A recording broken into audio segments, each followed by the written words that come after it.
कहानी फेस को अब तक देखा हुआ है। इस कहानी का अंतिम भाग आज हमें यहाँ देखना है। जैसा कि पहले कुछ भागों में हमने देखा कि ये आंचलिक कहानी है जिसमें ग्रामीण जीवन के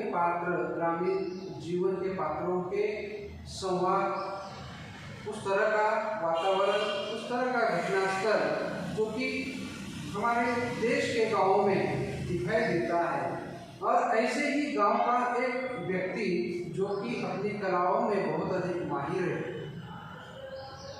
लेकिन उस कलाकार की अपनी कुछ विशेषताएं होती है जिसके बारे में लेखक ने बहुत बारीकी से उसका निरीक्षण करके यहाँ उन सारी बातों को अभिव्यक्त किया हुआ है।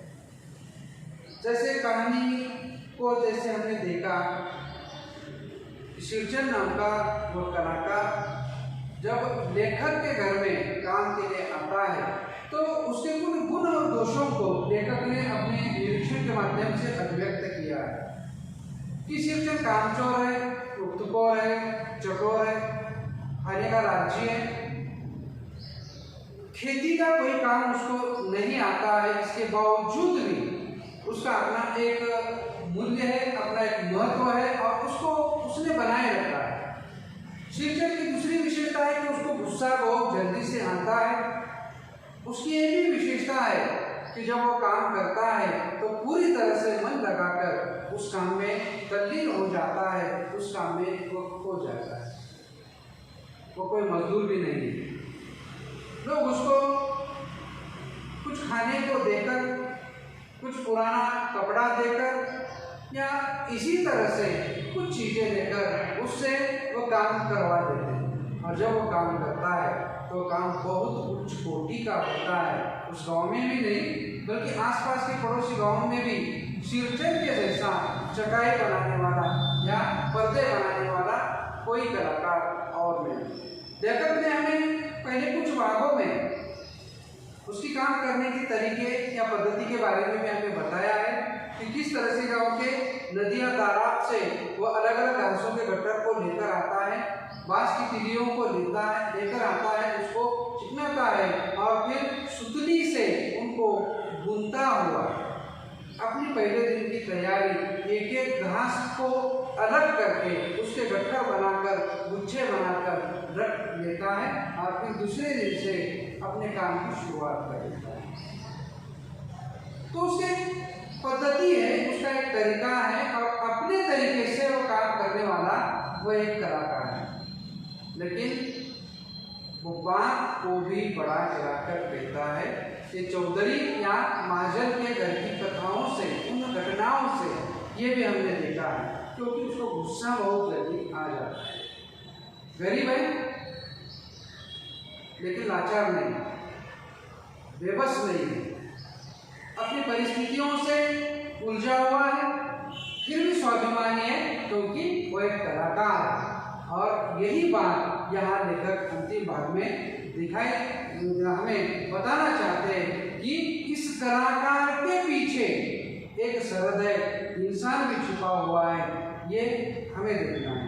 कहानी इससे पहले की कहानी में अंतिम भाग में हमने देखा था कि एक दिन जब वो लेखक के घर में काम कर रहा है, लेखक की छोटी बहन मानो पहली बार ससुराल जा रही है और उसके पति ने पत्र के माध्यम से बड़े भाभी को जो पत्र लिखा लेखक के, तो उस पत्र में उन्होंने बताया था कि मुझे अच्छे से पर्दे और चटाई चाहिए, मानो जब आएगी तब उसके साथ वो भेज देना। तो माने उसे एक नई धोती का मोर झापने नई धोती का लालच दिलाकर काम पर लगवा दिया था। मानो जा रही है पहली बार ससुराल, तो घर में हर दिन नए नए लड्डू बन रहे हैं, नए नए प्रकार के लड्डू बन रहे हैं और इस तरह से यहाँ पर वह अपने काम में जुड़ भी गया है। लेकिन जब घर के कुछ ऐसे सदस्य जिसमें से मंझली भाभी और चाची, ये दो ऐसे सदस्य हैं जिनको ये जो पर्दा बन रहा है, ये जो चटाइयाँ वो बना रहा है, और इस तरह की उच्च कोटि की चटाइयाँ या पर्दे ये उनको अच्छा नहीं लगता और इस बात में बेखलल डालने की, उसको रोकने की, रुकावट डालने की कोशिश यहाँ पर सुबह की घटना, जब लेखक ने देखा कि उसके वो काम में तल्लीन है, काम में खोया है और बाजू में जो सूप है उसमें उसको कलेवे के लिए, सुबह के खाने के लिए चूड़ा दिया है और गुड़ का एक छोटा सा ढेला है। और जब उसको भूख लगी, अपने काम से जैसे वह लौट आया वापस, जब उसको लगा कि अब कुछ खाना चाहिए और जब उसकी नज़र उस चूरे पर पड़ी तो सूक्ष्म एक प्रकार की उसने नापसंद की जाहिर किया। और इस बात को लेखक ने नोटिस किया और दौड़ते हुए माँ के पास जाकर माँ से कहते हैं कि शीर्षन को कलेवे में चूरा और गुड़ का ढेला किसने दिया। तो माँ ने मंजू भाभी को पुकार कर कहा कि घर में बूंदिया बनी हुई है तो फिर बूंदिया उसको क्यों नहीं दिया। तो मंजू भाभी आती है हाथ में बूंदी लेकर और उसके उस सामने जो कि एक सूप है उसमें वो डाल के एक तरह से फेंक कर चली जाती है और फेंक कर चले जाना जहाँ शीर्षन को ये बात अच्छी नहीं लगी। तो उसने यही बात कही कि अपने मैके से आई हुई मिठाई भी क्या इसी तरह से हाथ खोल कर बांटती हो मंजरी बहुरानी। और ये बात यहाँ मंजरी भाभी को बुरी लगी और वह अंदर जाकर रोने लगी। इस बात का फायदा चाची ने उठाया। चाची ने माँ के पास जाकर कहा, मुंह लगाने से सिर पर चढ़ेगा ही, किसी के नहर ससुराल की बात क्यों कहेगा वो। मंजरी भाभी माँ की दुलारी बहू है। माँ दमक कर, मतलब माँ को गुस्सा आया, जैसे भाभी रो रही थी। चाची ने देखा, जाकर लेखक की माँ से उन्होंने शिकायत दर्ज की और माँ को भी इस बात को सुनकर गुस्सा आ गया और माँ गुस्से में उसी तरह से बाहर आई और बाहर आकर शीर्षन से माँ ने कहा, शीर्षन तुम काम करने आए हो, अपना काम करो, बहुओं से बदकुट्टी करने की क्या जरूरत, जिस चीज की जरूरत हो मुझसे कहो। शीर्षन का मुंह लाल हो गया, उसने कोई जवाब नहीं दिया। बांस में टंगे हुए अधूरे चीख में फंदे डाल दिया क्योंकि उसको गुस्सा जल्दी से आ जाता है और फिर वो उसी की नज़र से, उसकी अपनी तरफ से उसको लगता है कि उसने कोई ऐसी बात नहीं कही है।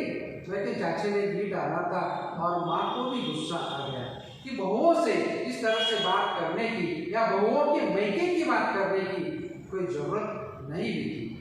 तो माँ ने उसको कहा कि तुम काम करने आए हो तो बस काम करो, जो भी तुम्हें चाहिए बस मुझसे मांगा करो, मैं तो तुम्हें जो चाहिए दे दूंगी। लेकिन बहुओं से बात करना गलत बात है, तुम उनसे बात मत करो।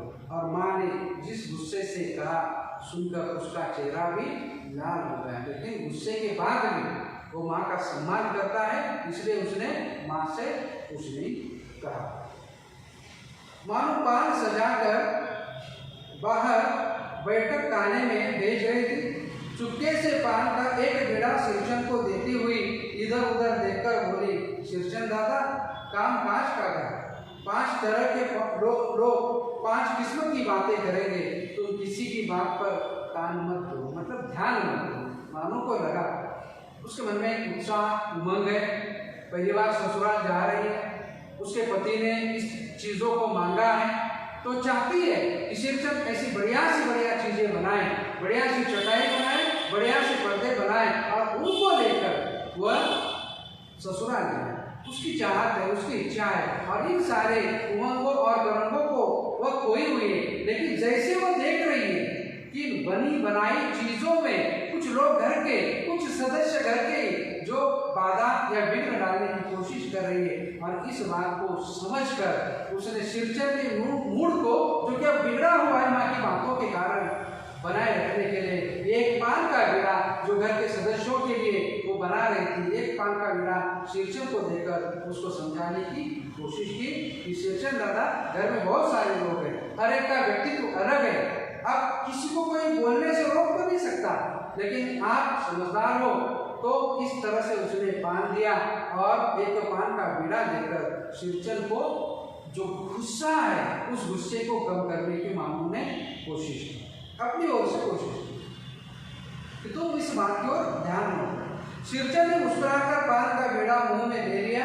चाची अपने कमरे से निकल रही थी। सिरचर को पान खाते देखकर अवाक हो गई, आश्चर्य हो गई, क्योंकि चाची को अब लग रहा था कि उसने जो घी डाला है आग में, जो उसने काम किया है वो काम कर जाएगा और सिरचर जो काम कर रहा था उसको छोड़ देगा। लेकिन फिर से जब वह लौटकर आई बाहर अंदर के कमरे से, तो उसने देखा कि सिरचर मुस्कुरा रहा है, पान खा रहा है, और इस बात को देखकर अपना जो वार है उसको खाली जाता हुआ देखकर चाची का गुस्सा और बढ़ गया। मतलब जो करना चाहती थी वह नतीजा, जो परिणाम जब सामने दिखाई नहीं दिया, तो चाची का गुस्सा और बढ़ गया। और उसी समय सिरचर ने चाची को अपनी ओर अचरज से घूरते देखकर कहा, छोटी चाची, जरा अपनी डिबिया का गमकौवा जर्दा खिलाना, बहुत दिन हो गए। और जब वह कह रहा था तो उसकी बात को चाची ने काट भी दिया। चाची को देखते ही उसको पता है कि चाची जर्दा खाती है, तंबाकू खाती है। गमकौवा सुगंधी जर्दा जो तुम खाती हो, तो अपनी डिबिया का थोड़ा सा जर्दा मुझे निकाल कर दे दो।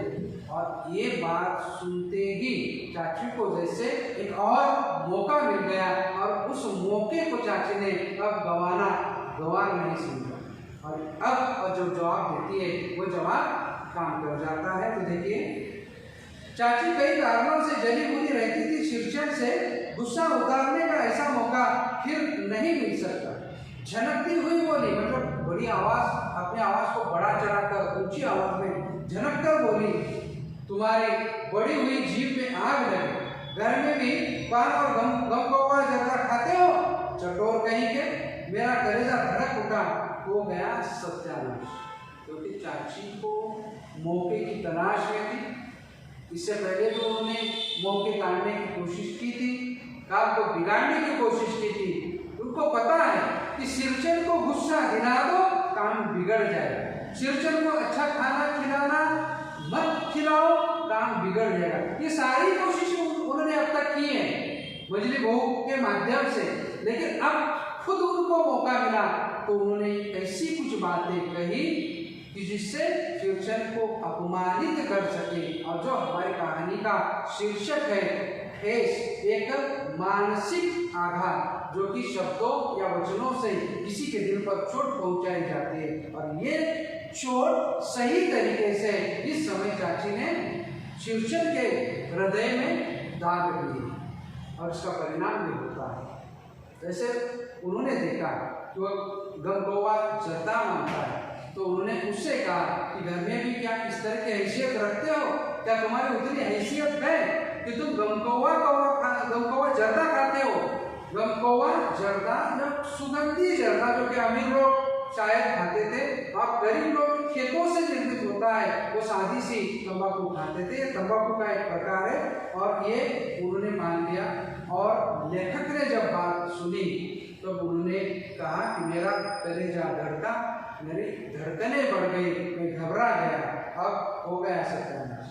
बस सिरचर की उंगलियों में सुतली के फंदे पड़ गए, मानो कुछ देर तक वो चुपचाप बैठा पान को मुंह में घुलाता रहा। फिर अचानक उठकर पिछवाड़े पीक थूक आया, अपनी छुरी, हंसिया वगैरह समेट संभाल कर झोले में रखे, टंगी हुई अधूरी चीख पर एक निगाह डाली और हनहनाता हुआ आंगन से बाहर निकल गया। जो चाची करना चाहती थी और उसने कर दिया। जैसे उसने कहा ऐसी कुछ बातें जिसको भी वह सिरचर सहन नहीं कर पाया, और अपने उन हथियारों को, काम को रोक दिया, हथियारों को समेटा, पीछे गया, मुंह में जो पान खाया उसको थूक आया, और फिर अपने उन हथियारों को समेटता हुआ हनहनाता, बड़बड़ाता, धीरे शब्दों में, वो खुद ही सुन सके, यहाँ उस आंगन से, लेखक के घर से वह निकल गया। मानो कुछ नहीं बोले, चुपचाप अधूरी चीख को देखती रही। सातों तारे मंद पड़ गए। जैसे उसकी आकांक्षा थी, इच्छाएं थी, अपने पति की उन इच्छाओं को पूरा करने के लिए वह इन सारे पर्दों को लेकर जाएगी। पति देखेगा, खुश हो जाएगा। ऐसे अनेक सारे सपने उसने देखे थे, लेकिन ये सारे सपने अधूरे रह गए। ये सारे तारे, जो 7 तारों से वो एक पर्दा बना रहा था, लेकिन वे 7 तारे जैसे मंद पड़ गए। वो कुछ बोली नहीं। किसको बोलती? घर में सब उससे बड़े हैं और वो छोटी है, इसलिए बोल भी नहीं पाती। माँ बोली, जाने दे बेटी, जी छोटा मत कर मानो, मेले से खरीद कर बेच दूंगी। ये कहानी कुछ दौर की है जब गांव में हर साल में 1 या 2 बार यात्राएं होती थी और ऐसी यात्राओं में ऐसे कलाकार ऐसी चीज़ों को बनाकर बेचने के लिए लाते थे। आज की तरह दुकानें नहीं थी। ये उस दौर की कहानी। तो माने ये तो नहीं था कि इसने नहीं बनाया तो कहीं और से मिलेगा, ऐसा नहीं था। लेकिन माँ ने इस बात को देखकर कि मानो नाराज मायूस हो गई है, वह दुखी हो गई है, उसका दिल बनाए रखने के लिए माँ ने कहा कि निराश मत हो, नाराज मत हो, दुखी मत हो। जब यात्रा होगी तो उस यात्रा में खरीद कर मैं तुम्हें भेज दूँ। तो ये बात मैंने मानो को समझाने की कोशिश की। मैं सिरचन को मनाने गया, देखा कि सिरचन के घर गए, देखा एक फटी हुई शीतल पाटी पर बैठकर वह कुछ सोच रहा है। तो लेकर इस बात से ये बात बताना चाहते हैं कि सारे गांव या आसपास के पड़ोस में चटाइयों को बनाकर लोगों को देने वाला ऐसा कलाकार, ऐसा शिक्षक जिसके घर में जो चटाई है वो फटी पुरानी चटाई है और उसके पीछे के कारण को भी क्या हम जान लेते हैं। तो मैंने देखा पहले एक फटी हुई शीतल पाटी पर बैठकर वो सोच रहा है। मुझे देखते ही बोला, बुआ जी अब नहीं, कान पकड़ता हूँ अब नहीं। मोर झाप वाली धोती लेकर क्या करूँगा, कौन पहनेगा। ससुरी खुद मरी, बेटे बेटियों को ले गई अपने साथ। बुआ जी मेरी घरवाली जिंदा रहती तो मैं इसी दुर्दशा भोगता। यह शीतल पाटी उसी की बुनी हुई है। इस शीतल पाटी को छू कर कहता हूँ अब यह काम नहीं करूँगा।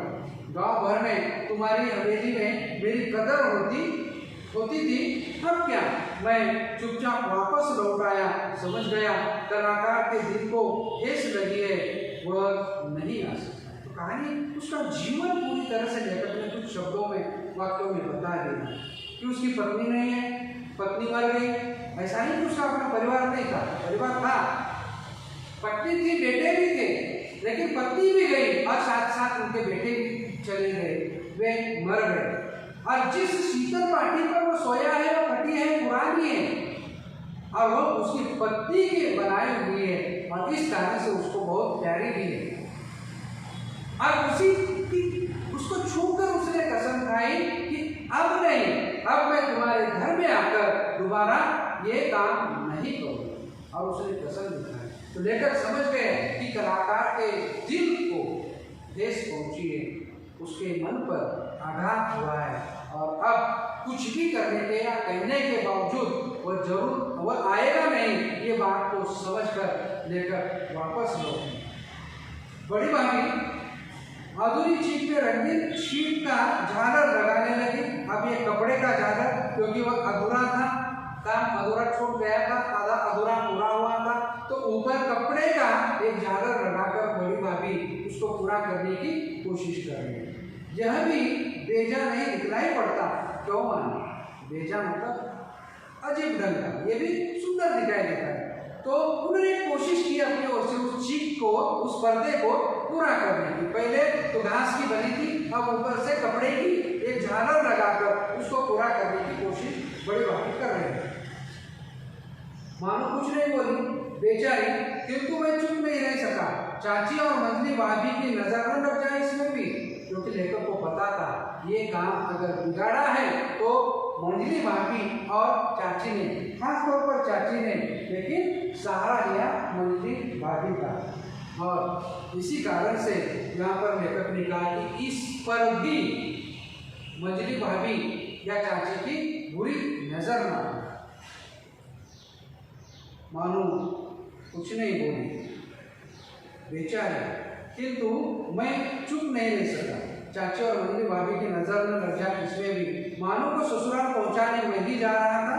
स्टेशन पर सामान मिलाते समय देखा मानो बड़े जतन से अधूरी चीख को मोड़कर लिए जा रहे अपने साथ। मन ही मन सिरचन पर गुस्सा हो आया चाची के सुर में सुर मिलाकर कोसने को जी हुआ कामचोर चटोर। मतलब चाची जो कहती है या चाची ने जो कहा क्या वो शायद सही है, ऐसा कहने को जी चाहा। जब मानू को देखा उसी पुरानी या उस अधूरी, पुरानी नहीं कहेंगे, उस अधूरी चीज को वह समेट कर जब अपने ससुराल लेकर चले जा रहे हैं तो उसको देखकर लेखक को भी गुस्सा आया कि उसका क्या बिगड़ जाता अगर उसने पर्दे बनाए होते या शीतल पाटी बनाई होती। मानो पहली बार ससुराल जा रहे थे, उसके पति ने बोला था और वह मायूस हुई है, वो दुखी हुई है। इन बात से लेखक बिल्कुल नाराज हो गए और वे खुद उनको छोड़ने जा रहे थे।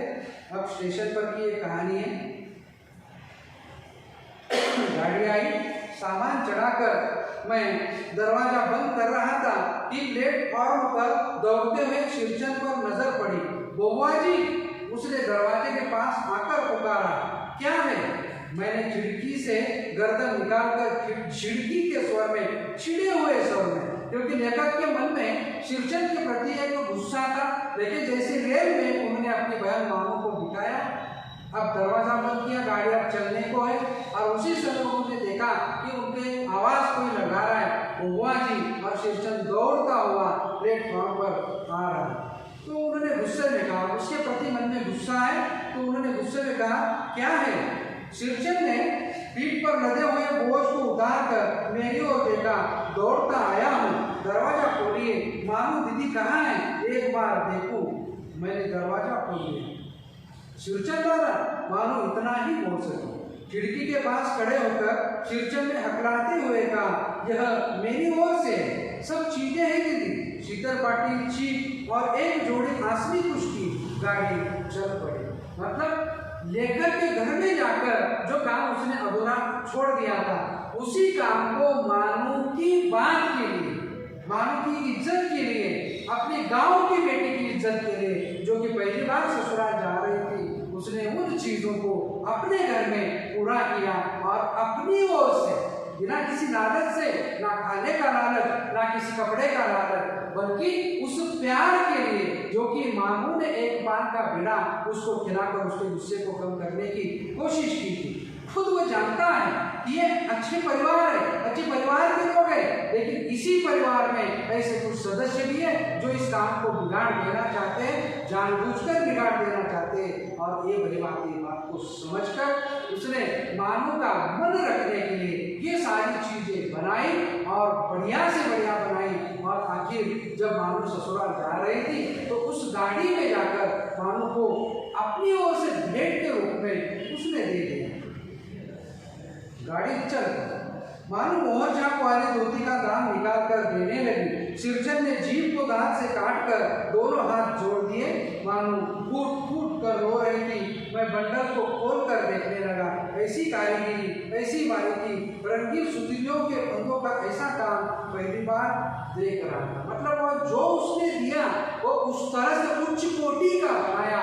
और इन सारी चीजों को देखकर मानू ने, जैसे उसको लगा वह पैसे दे रहे थे, लेकिन उसने हाथ जोड़कर अपनी जीभ को बाहर निकालकर जैसे कहा कि इसको मैं नहीं ले सकता, बस तुम घर की छोटी बेटी हो और ससुराल जा रहे हो, तुम्हारे पति ने मांगा, अब मैं तुम्हारी इच्छा को पूरा करने के लिए मेरी ओर से ये तुम्हें एक भेंट है।